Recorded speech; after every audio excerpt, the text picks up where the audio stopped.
Bakersfield City Schools has a new man in charge who has a controversial past, which 23 ABC first told you about earlier this year.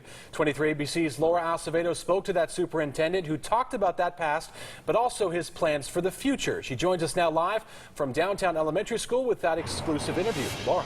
Tim, the new superintendent says he plans on visiting schools in the district 3 days a week. And today he let us follow along for his visit here at downtown elementary school. With a district that is struggling, he says his focus is on the children and making sure that their scores are up to standard.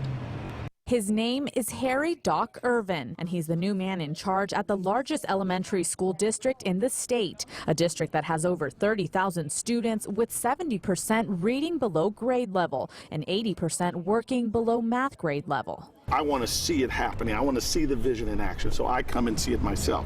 But Irvin says he's ready to take on the challenge and work with teachers and principals to get the students the education they need. Day one and day 180 should be bell-to-bell instruction, 180 days of quality instruction. Today he took 23 ABC along for classroom visits that he does 3 days a week to see how the schools are doing, making sure the district's vision is executed. How do I sit in the office and say, here's what I want you to do. I want you to have your students working in centers. I want to make sure everybody's bell-to-bell instruction, kids working in small groups.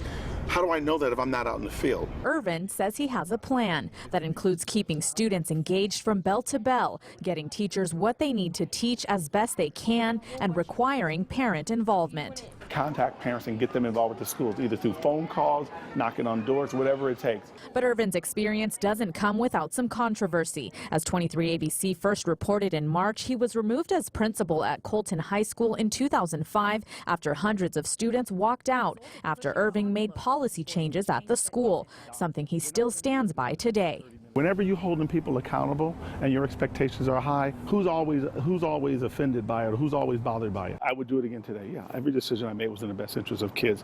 Irvin says he's confident that with his vision and cooperation from parents and teachers, the students will improve. My expectations are high. I am not going to lower my expectations, and I am not going to turn a blind eye.